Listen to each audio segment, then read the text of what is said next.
plays off the same question, but the real Miami is where? In Coral Gables or here in Oxford? Oxford, Ohio. Because you're around longer, you're just... No, I just think we'll show them September 1st.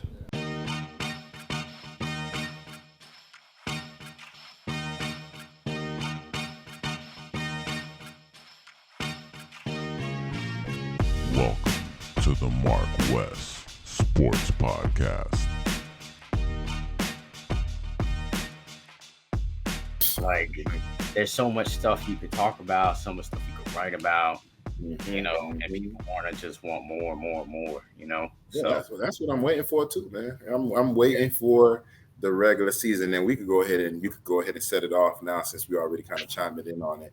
All right. It's the MarcWes Sports Podcast. I'm Marcus Benjamin, chilling with my guy, Wesley Pierre, Westradamus, and we give you that real sports talk from the crib, give you that South Florida perspective, man. And like I said, man, it's game week tomorrow. First game for the Miami Hurricanes. And they're going to play. I didn't even notice that was a UM shirt. Okay. Oh, yeah, you know. Okay. So, yeah, they play Miami of Ohio. Most people didn't even know there was a Miami of Ohio until this game was on the schedule. Yeah, it is. And, you know, I've been doing my research on the team and even the school where it is. I know it's by Cincinnati. I know it's in Oxford, Ohio. The county is Miami, which is interesting. Miami County? Yeah. I want to make sure I'm right on that, but I believe that's what I saw because I see an actual city that said Miami. You know, it was like a county. So yeah. Ain't no county like Dade County. Ain't no county. Ain't no city like the real Miami. So I know you about to say that. So ask me what you was gonna ask me. You know, it's funny. Like I just Googled Miami University and UM comes up still. You know, because that's what the actual name is. It's Miami University. We're the University of Miami. UM, but they are MU, Miami University. I was trying to make sure I was right on that as far as like the location. But did you see what the quarterback said this week? Of course, I seen what his square ass said. We the real Miami, like yeah. And you know the funny thing is like that's when you know that you're young. I'm not gonna blame it on him being young because he just got caught up in the moment. I mean, the reporter kind of led him into saying that. I mean, what else you gonna say? You gonna say no? But like, you could have answered it way better than that. I mean, kind of, you know, using Christian Wilkins as a reference. You know, same sport but professional. I mean, the reporters be asking him certain questions about his contract, and he never throw the Dolphins under the bus. He's like, we're going to keep it professional. I'm going to still be this guy that's for my team, for my players, for the organization. And that's exactly what this guy should have went ahead and done. It would have been like, he could have been like, let's wait and see until after the game and let you decide who's the real Miami. Say it like that. But for him to go ahead and say, we're the real Miami, I was like, is this guy? I already knew me and you was already talking shit about him before the last time we had the podcast when it was like, oh, that's Blaine Gabbert's little brother. Because I don't even know his first name. I just know that's Blaine Gabbert's little brother. And for him to pretend like he got the swag that Miami provides, and there's countless 30 for 30s based on our swag and being the real Miami. It kind of made me I kind of liked it. You know why? Because we put ourselves in that motherfucking position where garbage ass teams like Miami of Ohio, Middle Tennessee get to talk shit about us. We did this. So what we need to do is put that motherfucker on the bulletin board, you know, put it on Instagram and have it running all through training camp before the game. You know what I'm saying? And use that as ammunition because everybody knows this is not what you want to go ahead and do. You're the one that's supposedly supposed to get hit. The quarterback is very vulnerable. And when you got people like Hurricane Bane, Hurricane just left Florida, recently, when you got people like Hurricane Bane and the rest of the O-line, I'm using it as fuel to the fire. Now, what I want to ask you, how did the players react? It's funny that you mentioned that because I was the only reporter. Well, at first, I was the only reporter to ask one of the players, Cam Kitchens. I figured out, let me ask him. He's the leader, one of the leaders on the team, because they didn't have Tyler Van Dyke at all this week because of the injury that he, allegedly has. So I asked him, I was like, Cam, basically, well, what you asked, do you use something like that as motivation? And what did he say? We don't need any more motivation. We're motivated enough, which is the perfect answer. It's the perfect answer. As a leader, you want to deflect. Of course, reporters like us, we're gonna throw the bait out there. We're gonna see if you're gonna say something that's gonna create headlines. But he obviously took the high road. But down deep, he's thinking about it, though. Down deep, the team is thinking about, like, oh, really? You really trying to flex on us? Like, this is the last time Miami, Ohio played the Miami Hurricanes was in 1987. Obviously, it was a dominant team. It was their second national championship. You want to guess what that score was? Probably 50. Like, I was going to say like 60. Yeah, it was 54-3. So I'm not saying it's going to be anything like that, but it gives the current Miami Hurricanes the motivation to really put on an ass whooping like that. But we'll see what happens. We'll see what happens tomorrow. Miami lately, Wes, more as anybody, as most as anybody, that the Hurricanes sometimes they play to the level of the competition. I don't need to bring up. I am going to bring it up. I'm going to bring up, games like Middle Tennessee, Central Michigan a couple years ago, Appalachian State, where they had to win by a field goal. This is that type of game, Wes. I just want to let you know, this is that type of game. Miami of Ohio knows how to stop the run. Miami's a new team. They got so many new players, new pieces. It's going to take a while for them to gel with each other. You know what I'm saying? Just even you and me, when we was doing this podcast at first, it took a while for us to kind of find our way, So game one, I think it's going to take a while for them to really kind of trust each other as a team. So I think it's going to be a close game by half. Don't be mad. Don't be throwing stuff. I know how you are, Wes. Don't be mad. Don't be mad if it's the first half and it's like 10-7, something like that. But I do think in the second half they pull away because of the humidity. One, the crowd is going to be amped up because it's a night game. We usually show up for the night games because it's too hot during the day. And it's the game one. It's game one of the season. So I think it's going to be closer than the experts think. But Miami is favored by 17 points. I think they win by more, 12, 13, maybe 14, something like that. Okay. We'll see how it goes down. But from your perspective, I guess the fans' perspective, like what do you want to see? What do you want to know? And what do you expect? I want to see if TVD is injured first. That's first and foremost. Secondly, I want to go ahead and make sure that the O-line do their job, because the last few years our O-line been shaky.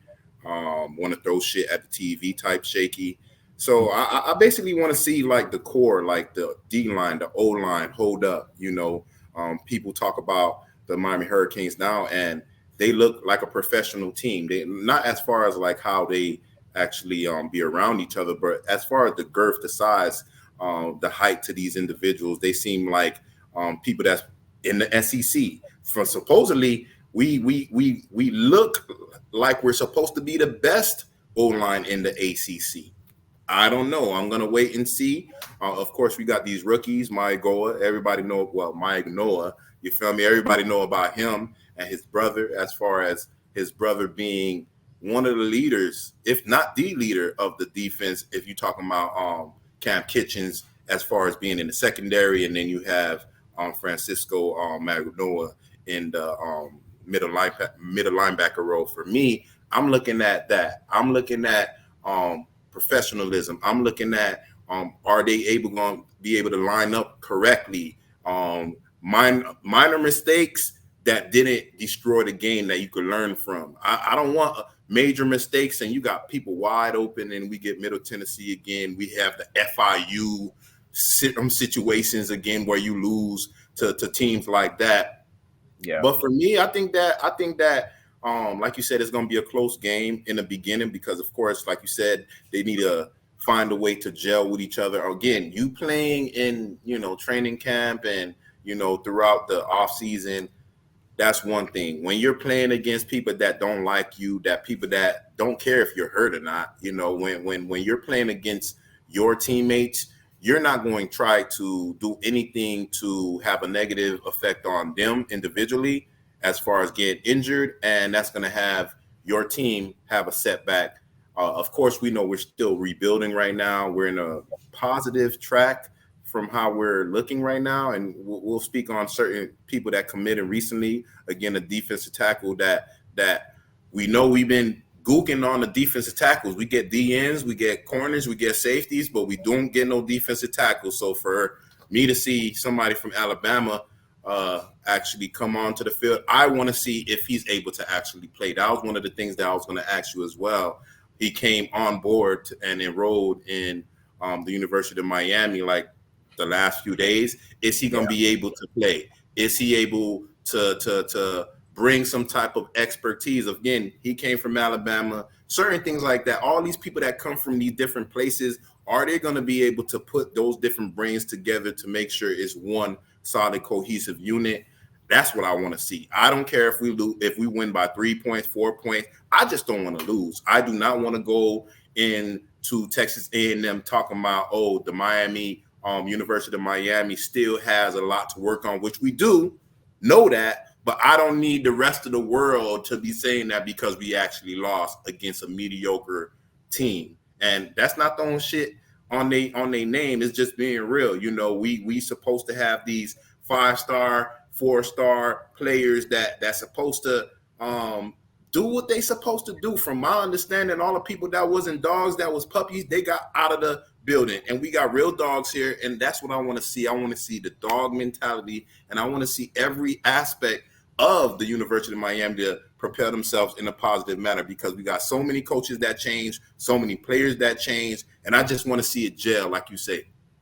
Yeah, well, we'll see what happens. I would suggest that you read a story on CanesCounty.com called I just talk about the coordinators. I forgot exactly how I titled it, but things to get excited about with the new coordinators, and it'll get you hyped up for the season, because statistically, these guys put in the work, man. Like the OC, the last quarterback that he coached threw for 4,000 yards and is competing for a starting job right now. They're saying that he might start for Arizona, and it's not going to be Kyler Murray.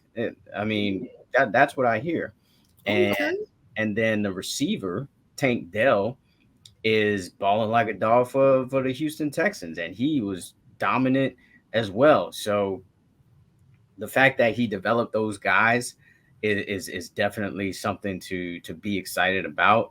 And then on defense, the coordinator used to coach at Marshall, and he had like a top 10 defense at Marshall, with like no real guys, really just scheming stuff. And to be honest, when I looked at his resume, I feel like this is the best defense that he's ever coached, which means he should be more successful than he's already been in recent years. So I think those two hires are home run hires, and they're both guys from Louisiana, by the way.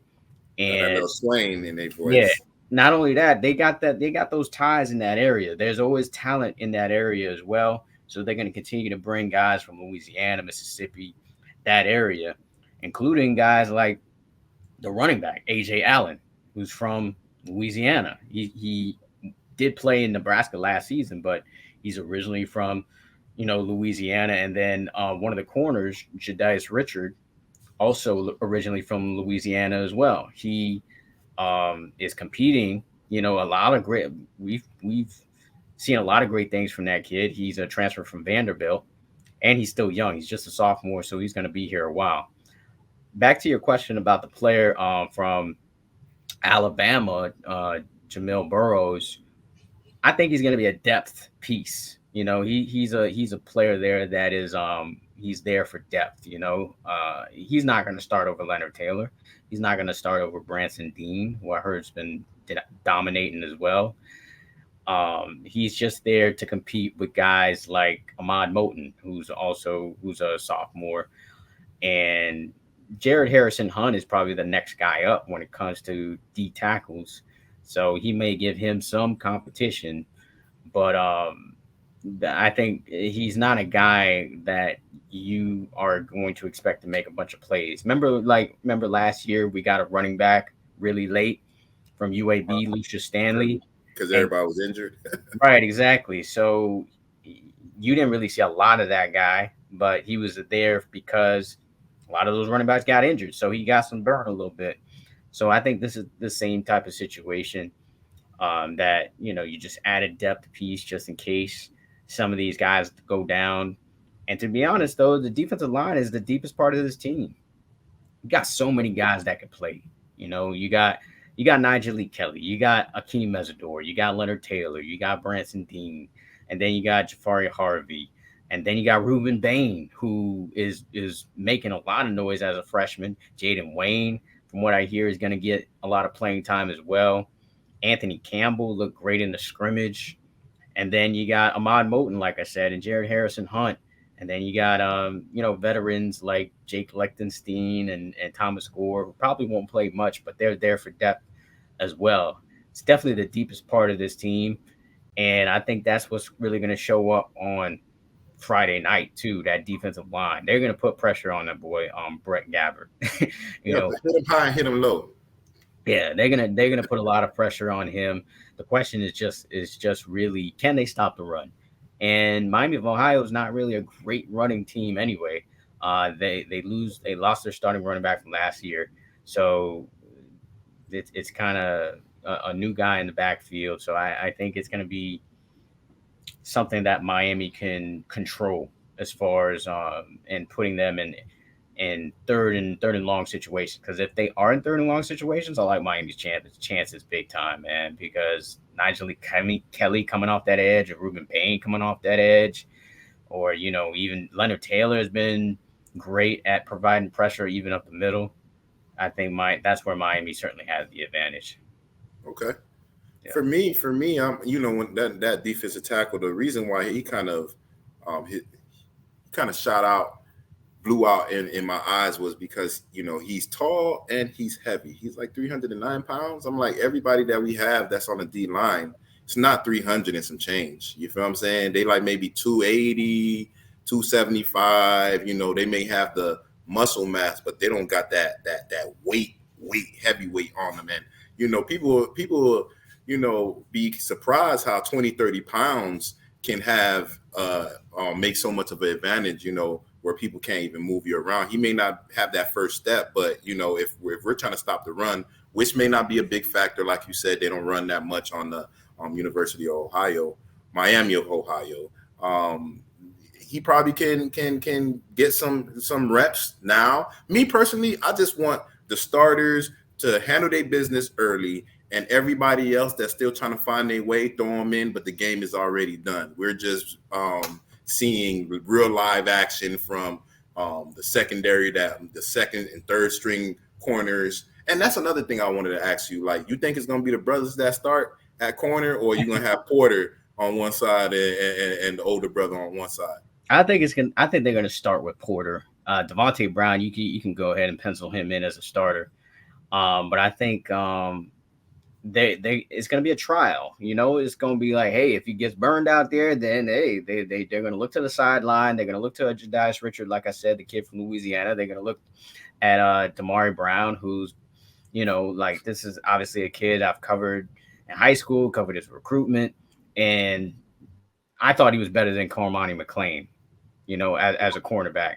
That Cormani McClain was supposed to be the 5-star, and he ended up going to Colorado. I thought that he was a better just physically and ready to start in year one more than him, and we're already seeing that right now with what we've seen in camp. So I'm really excited for Damari Brown. I think it's a possibility that it could definitely happen. That would be crazy to have two brothers. Just can you imagine just being a brother and being on the same field on a college level, playing with your brother? It's crazy. And we got 3 sets of brothers on this team, which is out of this world. And the Mao Noah brothers is definitely going to start. And the Washington brothers, they're freshmen, but I think down the line they could both be starters as well. So yeah, man, Damari Brown, Daryl Porter, Corey Couch is in the mix along with Jaden Davis. Those are pretty much your corners. Like Couch and Jaden Davis are likely going to be the nickel corners. And then you got Daryl Porter and Damari Brown likely. And Jadias Richard is a guy that they can essentially play anywhere. He's a really great depth piece. He's played safety at Vanderbilt. So he could even play safety if needed, as well as both corner spots and the nickel spot. But the other key to this game and this whole season is you remember what happened last year with these corners, even though they're in the NFL right now and they're doing well in preseason right now. But we'll see how they do in games, because we all know that DJ Ivy is like a practice MVP, but in games we're like, what happened? So we'll see what he does in the NFL. I'm certainly happy for him making the 53-man roster for the Cincinnati Bengals. And so did Tyreek as well. And so did Lou Headley, by the way. For the Saints. Yeah, he made the roster for the Saints, which is great. So we got a couple of players. I haven't heard about Will Mallory, but I'm pretty sure he made it. From what I understand, they were getting ready to cut him, but after they cut everybody, he made the roster, from my understanding. And if I'm correct, that's what's up too. That's just one more representative of the U holding it down in the NFL now. Every time y'all score, please throw up the U. Please throw up the U. Yeah, definitely. But yeah, back to what I was saying, like, you got to be able to stop these big plays. Have to be able to stop these big plays, especially against teams like Miami of Ohio. The only reason why Middle Tennessee won that game last year is because they hit like 4 or 5 big plays. One of them was 99 yards. Like if I'm Miami of Ohio, I said this on another pod, like if I'm Miami of Ohio, then I'm going to try to test these corners, because that's probably the only way I really, really have a chance to win. Because if I'm able to hit a couple of passes downfield, then that's going to open up the running game, because you're going to be worried about the pass. You back up a little bit, then we start hitting passes underneath. But if you shut that down early, this game is over, So I really want this team to show that, hey, you're not going to go deep on us. We're going to be on you like white on rice, and you're going to struggle to move the ball. So I think that's a big key for this game, and all eyes are going to be on Daryl Porter if he can maintain that starting spot, which I assume he's going to be a starter. Who knows? We'll see tomorrow.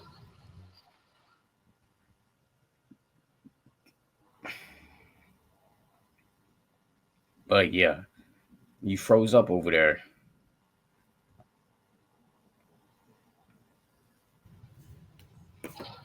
Oh, you back on now? Yeah, I don't know what happened. I'm looking at it, and the ball is just fluctuating right now. Of course, it's gonna happen right now. Every time it's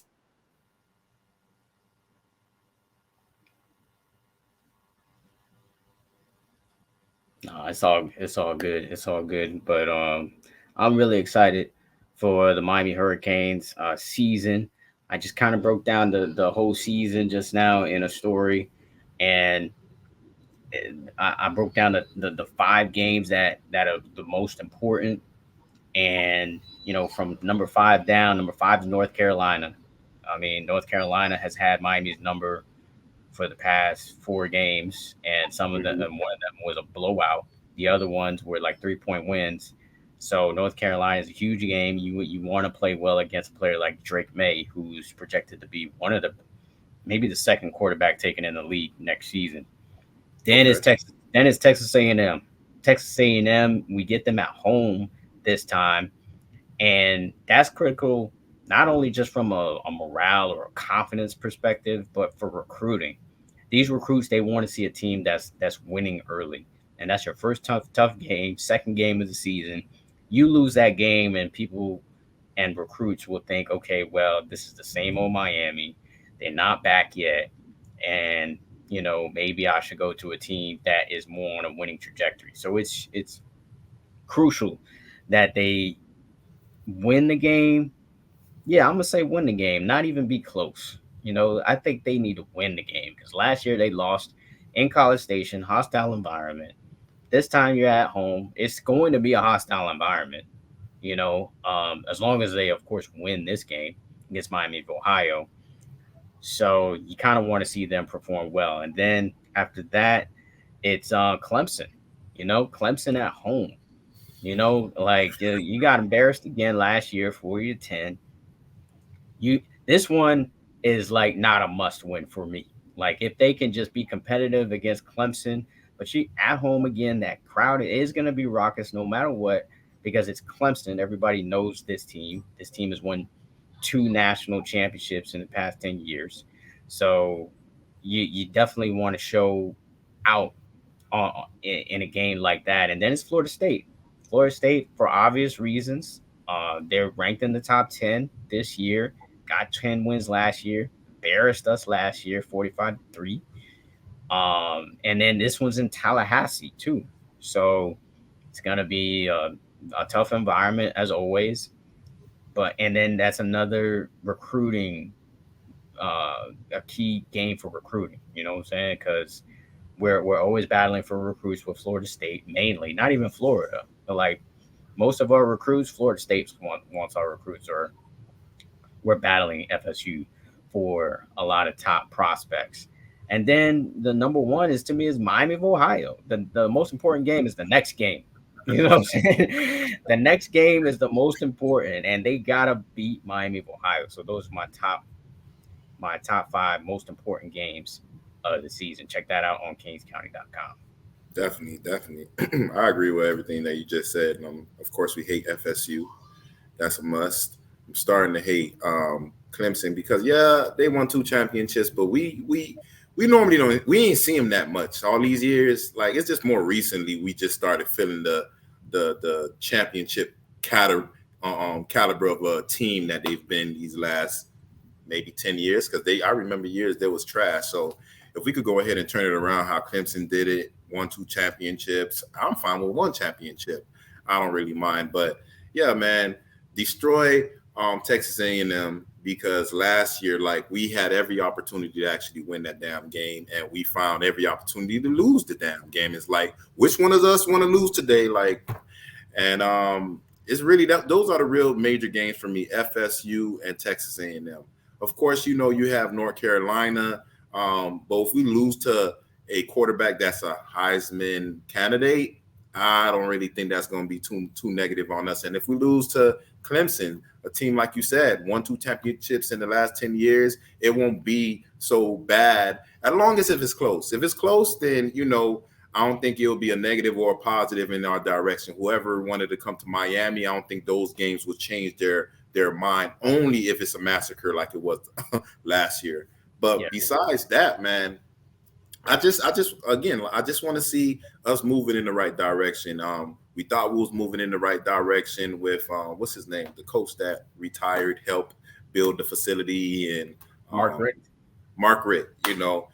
Since Mark Richt, I just want to be one of those teams that's in the conversation again. I'm tired of people just talking trash about us. And look, you got the quarterback already running his twat right now, and it's the first game.